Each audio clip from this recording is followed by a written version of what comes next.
Baik, shalom, selamat pagi Bapak Ibu Saudara sekalian. Anugerah Tuhan kalau saya boleh ada di tengah-tengah saudara pada pagi hari ini. Ini bukan yang pertama kali, tapi ini pernah beberapa kali sebelum 10 tahun yang lalu saya khotbah di tempat ini. Terima kasih untuk Pak Andreas yang sudah mempercayakan saya melayani khususnya menyampaikan firman Tuhan pada pagi hari ini. Saya melihat ada banyak jiwa-jiwa yang baru, ya, ada beberapa yang saya kenal, tapi ada banyak juga yang baru. Oleh sebab itu izinkan saya untuk memperkenalkan diri saya. Saya adalah Pastor Antoni Tan, saya mengembalakan di MDC Magelang. Ada yang pernah ke kota Magelang di sini? Ada ya? Nah, silakan mampir kalau ke kota Magelang, saudara, di tempat saya air putih berkelimpahan. Silakan mampir di MDC Magelang, tepatnya di sebelah rumah sakit jiwa Magelang. Ya, jadi kalau saudara cari dulu rumah sakit jiwa Magelang, di sebelah rumah sakit jiwa Magelang ada gereja MDC dan saya mengembalakan di sana. Silakan mampir, jangan salah masuk ya. Di rumah sakit nggak ada saya. Ya, di sebelah rumah sakit disitulah saya mengembalakan bersama istri dan 4 anak saya. Saudara yang dikasih Tuhan, bisa ditampilkan gambar keluarga. Inilah keluarga kami. Satu-satunya yang perempuan itu adalah istri saya. Tadinya adalah staf full timer di tempat ini. Lalu saya culik, saya bawa ke Magelang. Dikaruniai 4 orang putra, yang pakai kacamata itu anak saya paling besar. Yang kedua Joseph, yang ketiga di kuliah di Satya Wacana, lalu yang ketiga Abraham, yang keempat adalah Philip. Kami melayani, saya yang khotbah, istri saya yang pimpin puji-pujian, 4 anak saya main musik, saya khotbah sambil nyambi juga kolektan. Diborong, jadi satu keluarga melayani Tuhan. Baik, puji nama Tuhan, Bapak Ibu Saudara sekalian. Pagi hari ini saya ingin menyampaikan firman Tuhan dan saya beri judul Level Up. Masih di seputaran tema kita tahun 2025 yaitu level up. Hidup yang mengalami peningkatan. Saya ingin pagi hari ini level up bukan hanya sekedar tema. Level up bukan hanya sekedar slogan. Tapi saya ingin saudara sungguh-sungguh mengalami level up dalam hidup ini. Oleh sebab itu inilah menjadi doa saya. Pagi hari ini bukan hanya sekedar menyampaikan informasi. Tapi saya ingin mengimpartasikan bagaimana Tuhan sudah membawa saya level up. Dan hal yang sama juga Tuhan kerjakan dalam hidup saudara. Siapa yang percaya bisa lambaikan tangan. Amin. Mau level up? Baik, puji nama Tuhan. Walaupun di situasi hari-hari ini saudara kondisi yang sukar. Tapi saya percaya bahwa janji Allah itu tidak tergantung dengan situasi kondisi. Di tengah-tengah masa sulit sekalipun dia sanggup membuat hidup kita mengalami peningkatan lepas peningkatan. Mari bersama dengan saya kita buka Yesaya pasalnya yang ke-40. Yesaya pasalnya yang ke-40 ayat 29 sampai ayatnya yang ke-31. Yesaya 40 ayat 29 sampai ayat ke-31 saya akan bacakan. Dikatakan demikian. Ayat 29. Dia memberikan kekuatan kepada yang lelah dan menambah semangat kepada yang tiada berdaya. Orang-orang muda menjadi lelah dan lesu. Dan teruna-teruna jatuh tersandung. Tetapi orang-orang yang menanti-nantikan Tuhan mendapat kekuatan baru. Mereka seumpama raja wali yang naik terbang dengan kekuatan sayapnya. Mereka berlari dan tidak menjadi lesu. Mereka berjalan tidak menjadi lelah. Bapak Ibu Saudara sekalian, siapa di sini yang suka olahraga rutin?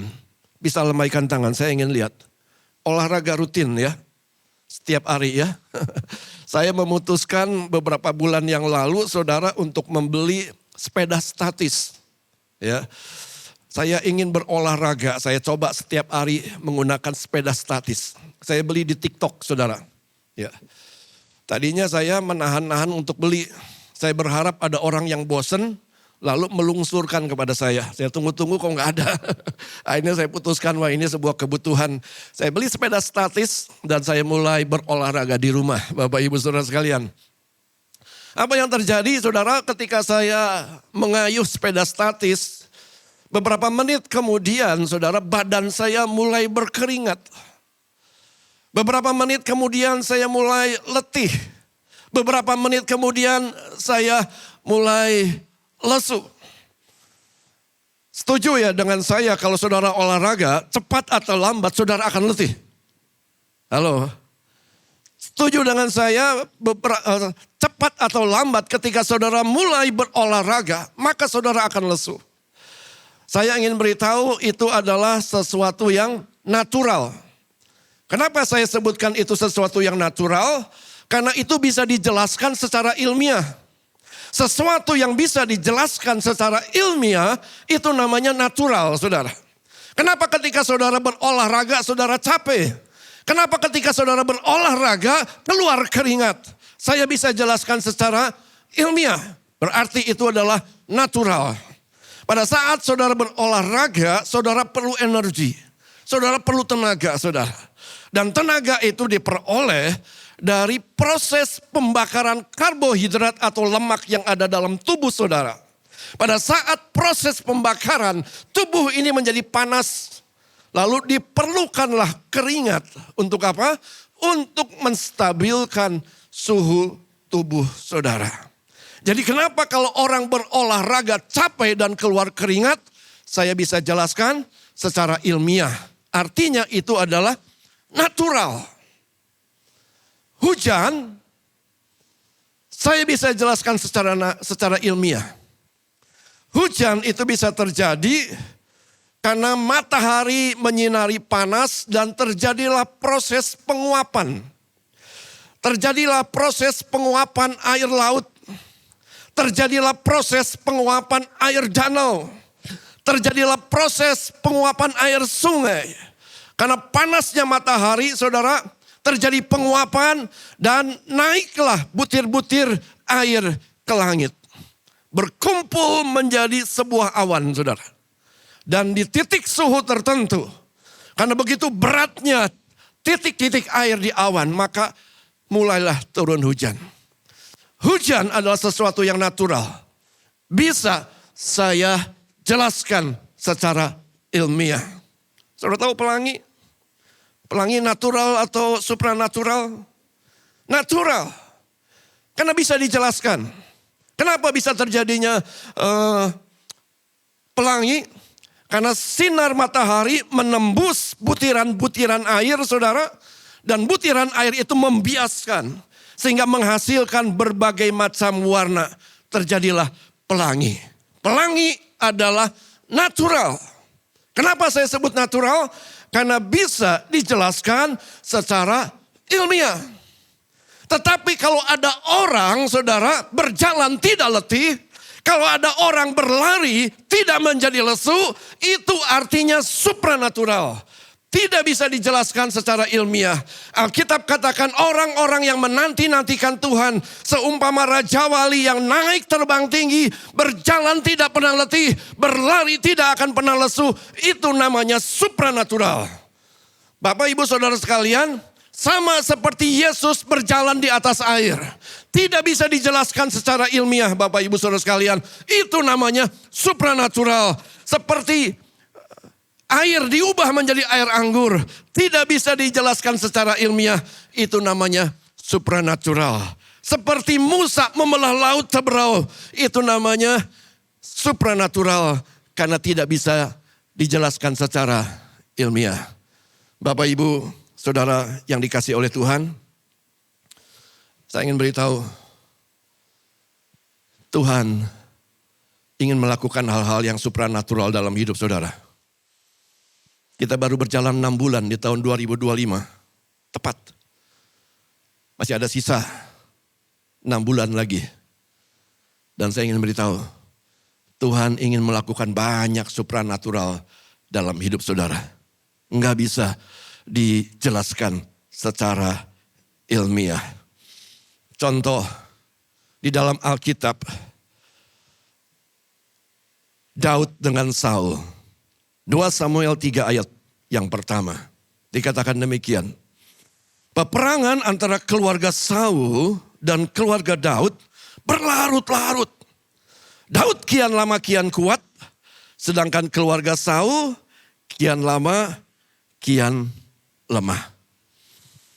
Dikatakan bahwa Daud, saudara, berperang melawan Saul berlarut-larut, artinya memakan waktu yang sangat panjang sekali. Ada sesuatu yang unik, ada sesuatu yang aneh. Semakin banyak berperang, Daud semakin kuat.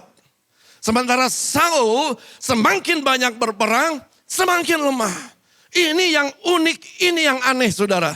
Yang terjadi dalam hidup Daud. Artinya Daud mengalami perkara-perkara yang supranatural. Sementara Saul mengalami hal yang natural. Seharusnya orang yang berperang, seharusnya orang yang menghadapi banyak masalah dalam hidup ini, hidupnya akan menjadi lemah. Tetapi tidak terjadi dalam hidup Daud. Semakin banyak berperang, semakin banyak persoalan. Daud bukan semakin lemah, tapi Daud semakin hari semakin kuat, semakin kuat. Bukankah Daud sejak awal, sejak usia muda, Daud berperang saudara.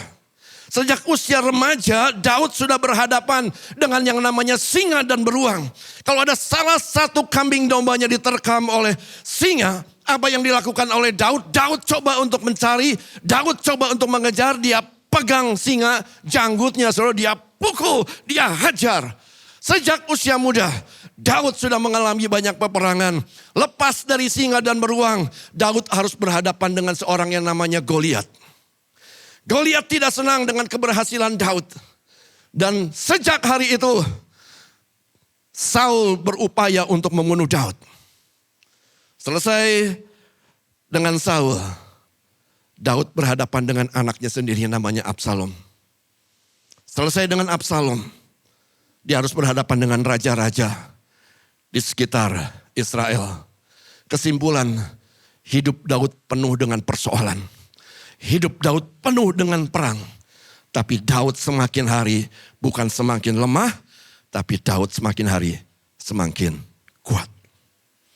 Bukankah kita hidup hari-hari ini penuh dengan masalah, bukan? Ada banyak tantangan bukan dalam hidup ini. Maka tidak heran orang datang ke gereja wajahnya seperti habis perang. Coba tanya para asyir. Ada orang datang wajahnya babak belur.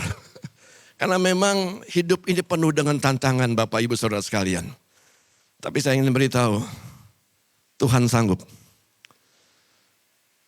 Engkau mengalami supranatural. Semakin banyak masalah, bukan semakin lemah. Tetapi semakin banyak masalah, engkau semakin kuat. Semakin kuat, semakin kuat. Yang setuju dengan saya katakan amin. Mau ngalami hal ini? Hidup penuh dengan masalah. Tapi Tuhan sanggup memberikan kemenangan. Dia sanggup memberikan kekuatan dalam hidup saudara. Saudara yang dikasih oleh Tuhan. Secara natural banyak persoalan kita akan jadi lemah. Tapi Daud semakin banyak peperangan. Daud semakin kuat. Saudara, saya percaya kalau rohani kita menjadi kuat. Maka kita akan mengalami yang namanya level up. Kalau level up rohani, maka secara jasmani pun kita akan mengalami level up. Kita akan mengalami peningkatan saudara. Oleh sebab itu Alkitab katakan, carilah dahulu kerajaan Allah dan kebenarannya, maka segala sesuatunya akan ditambahkan. Caranya bagaimana? Caranya adalah menanti-nantikan Tuhan. Itu caranya saudara. Sebab Alkitab katakan orang yang menanti-nantikan Tuhan akan seumpama Raja Wali yang naik terbang, berjalan tidak akan pernah letih, dan berlari tidak akan pernah lesu. Saya akan sampaikan beberapa kebenaran tentang burung Raja Wali. Kenapa burung Raja Wali seringkali digambarkan, diumpamakan seperti orang yang menanti-nantikan Tuhan? Oleh sebab itu saya ingin sampaikan beberapa kebenaran tentang Raja Wali. Yang pertama saudara, Raja Wali ini merupakan puncak rantai makanan yang tertinggi. Artinya di udara itu saudara, puncak mata rantai kehidupan makanan yang paling tinggi adalah Raja Wali. Raja Wali tidak punya predator yang mau memakan Raja Wali. Dia paling tinggi. Oleh sebab itu Raja Wali itu saudara usianya bisa sampai 70 tahun. Karena apa? Karena mata rantai yang paling tinggi. Kalau di laut apa? Mata rantai yang paling tinggi. Paus. Paus orca, paus pemangsa. Karena dia tidak punya predator, umurnya panjang. Kalau di hutan apa? Harimau. Harimau adalah puncak makanan yang tertinggi. Sehingga umurnya juga panjang Bapak Ibu Saudara sekalian. Jadi sekali lagi Raja Wali ini bisa berusia sampai 70 tahun. Itu kebenaran yang pertama. Yang kedua saudara, Raja Wali ini burung yang setia kepada pasangannya. Saya tidak pernah dengar ada Raja Wali yang selingkuh. Nggak pernah. Nggak seperti ayam jago. Ayam jago itu saudara istrinya di mana-mana saudara. Ya, istrinya di mana-mana. Tapi kalau Raja Wali enggak. Raja Wali itu pasangan yang setia sampai mati. Dia tidak pernah selingkuh. Yang kedua, yang ketiga. Raja Wali itu binatang yang tidak pernah takut saudara. Lihat badai dia tidak takut. Justru badai dia pakai untuk dia bisa berterbang lebih tinggi lagi. Badai besar dia senang saudara. Dia akan terbang lebih tinggi lagi. Kebenaran yang keempat tentang Raja Wali. Raja Wali ini satu-satunya burung yang mengajar anaknya untuk terbang. Gak ada burung yang lain saudara. Yang mengajari anaknya untuk terbang. Ayatnya ada di dalam Ulangan 32 ayat 11. Laksana Raja Wali menggoyang bangkitkan isi sarangnya. Melayang-layang di atas anak-anaknya. Mengembangkan sayapnya, menampung seekor dan mendukung di atas kepaknya. Jadi Raja Wali ini satu-satunya burung yang mengajarkan anaknya untuk terbang. Ketika dia melihat anaknya ini waktunya untuk terbang, apa yang dilakukan oleh induknya? Induknya ambil anaknya itu, dia pasang, dia tempatkan di punggungnya, lalu Raja Wali itu terbang tinggi saudara. Dia terbang tinggi, setelah terbang tinggi dia lepaskan anaknya. Anaknya menjerit-jerit saudara, anaknya meluncur, dia biarkan terus. Anaknya menjerit, mama tolong, mama tolong. Induknya membiarkan anaknya sampai hampir kena tanah. Tiba-tiba saudara disambar oleh induknya, naik terbang tinggi lagi. Aduh anaknya bilang, alhamdulillah. Dia naik lagi terbang tinggi. Setelah dia keliling-keliling, dia lepaskan anaknya lagi saudara. Anaknya meluncur lagi ke bawah, dia biarkan. Anaknya meluncur tinggal beberapa meter dari tanah saudara. Disambar lagi oleh induknya. Anaknya juga mengatakan, alhamdulillah. Yang ketiga, dia terbang tinggi. Setelah terbang tinggi, dilepaskan lagi anaknya. Anaknya meluncur, tapi anaknya mulai mengepakkan sayapnya. Dan dia mulai merasakan nikmatnya terbang saudara. Dia berputar-putar. Satu-satunya burung yang mengajar anaknya terbang, yaitu burung Raja Wali. Oleh sebab itu banyak negara yang menggunakan lambangnya pakai burung Raja Wali. Amerika dia pergunakan lambangnya burung Raja Wali, Jerman, Meksiko, termasuk Indonesia. Saya percaya saudara, Indonesia kok bisa mengerti tentang Raja Wali. Saya percaya bahwa Tuhan mengasihi Indonesia ini. Dan Tuhan akan lakukan sesuatu yang besar buat Indonesia ini. Yang percaya berikan kemuliaan kepada Tuhan. Haleluya. Saudara yang dikasih oleh Tuhan, karena burung Raja Wali ini bisa mencapai usia 70 tahun saudara. Tapi tidak otomatis langsung 70 tahun. Raja Wali itu di usia 40 tahun. Raja Wali itu bulunya sudah mulai tebal saudara. bulunya mulai tebal. Dan itu menghalangi untuk dia bisa terbang tinggi. Karena bulunya begitu tebal. Di usia 40 tahun Raja Wali itu paruhnya bengkok, saudara. Paruhnya bengkok. Sehingga sulit untuk mencabik-cabik makanan. Di usia 40 tahun saudara Raja Wali itu kukunya sudah tidak tajam. Sehingga tidak bisa mencengkram mangsa. Oleh sebab itu di usia 40 tahun Raja Wali itu diperhadapkan dengan sebuah keputusan.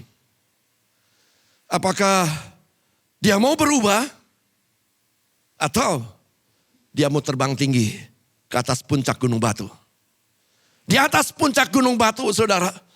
Ketika dia memilih di usia 40 tahun untuk terbang ke atas puncak gunung. Di atas puncak gunung apa yang dilakukan oleh Raja Wali? Dia cabuti bulunya saudara. Bulunya yang tebal dia cabuti. Sampai botak semuanya saudara. Sakit apa enggak? Sakit. Dia cabuti. Selesai mencabuti bulunya. Dia cabut kukunya yang sudah mulai tidak tajam. Dia cabut. Dan yang terakhir, dia mulai membentur-benturkan pelatuknya kepada batu karang.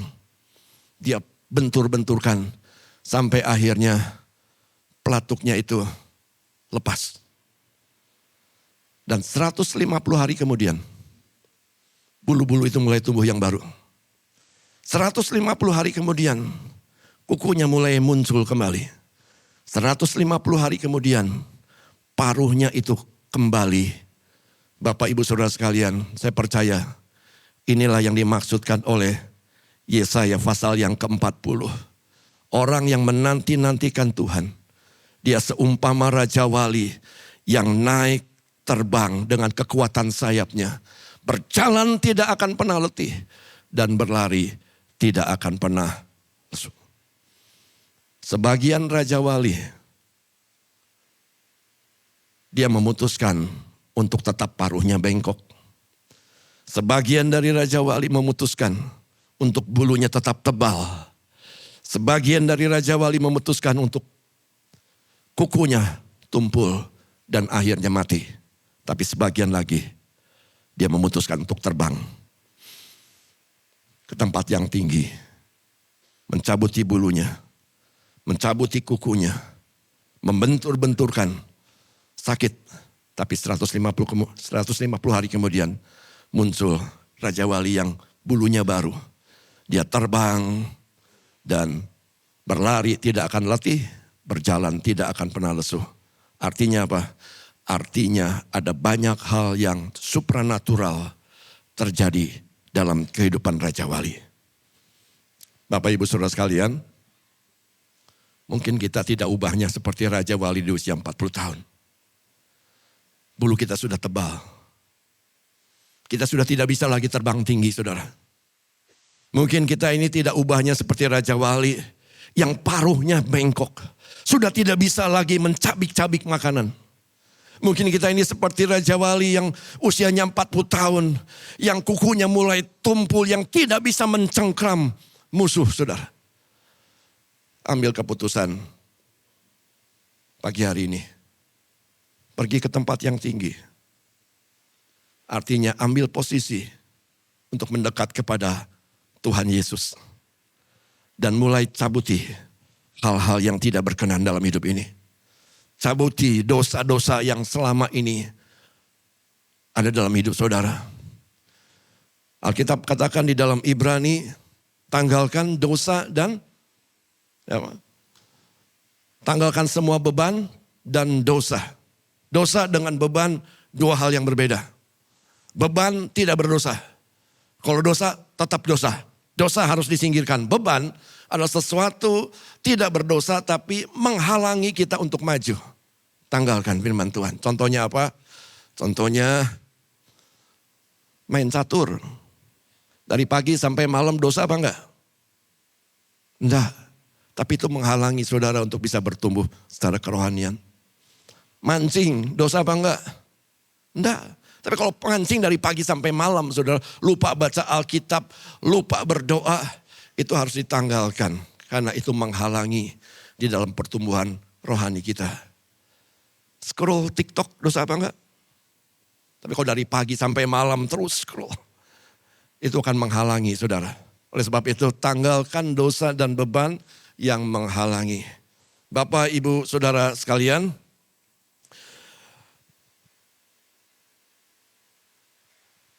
kalau saudara tidak ubahnya seperti Raja Wali yang usia 40 tahun, ambil keputusan pagi hari ini, to be transformed, mengalami perubahan. Mungkin kita sudah terbang tidak cepat lagi. Mungkin daya cengkram kita sudah tidak seperti dulu lagi. Mungkin paruh kita sudah tidak tajam lagi. Berubah seperti Raja Wali. Alkitab katakan, berjalan kau tidak akan pernah letih. Berlari pun kau tidak akan pernah lesu. Terjadi hal yang supranatural di dalam kehidupan saudara dan saya. Saudara, saya ingin menyaksikan bahwa ketika kita mengalami seperti yang dialami oleh Raja Wali, maka kita tidak akan pernah letih lesu. Beberapa bulan yang lalu saya mengundang pembicara khotbah di Magelang, saudara. Dia khotbah pagi dan sorenya saya bawa ke Merapi. Ya, saya bawa ke Merapi untuk khotbah di sana. Di dalam perjalanan dia menyaksikan bagaimana jalan ke sana. Jalan yang ekstrim. Kadang-kadang ada banjir, kadang-kadang ada kabut tebal, kadang-kadang hujan, kadang-kadang ada pohon tumbang. Dan sebagainya. Dia perhatikan saudara. Akhirnya dia tanya sama saya, Pak Antoni berapa tahun melayani di Merapi ini? Saya bilang 15 tahun Pak. Dia mulai hitung saudara 15 tahun. Oh, artinya Bapak sudah 800 kali loh bolak-balik Magelang Merapi. Magelang Merapi. Saya baru ngeh saudara. Oh ya 800 kali. Saudara, tapi saya ingat firman Tuhan. Berjalan kau tidak akan pernah letih. Berlari engkau tidak akan pernah lesu. Saya tidak pernah merasa letih. Walaupun 800 kali bolak-balik saudara, saya tidak pernah merasa letih. Bahkan saya tetap semangat untuk melayani Tuhan. Sebentar kita akan saksikan pelayanan yang baru saja kami lakukan di Gunung Merapi. Silakan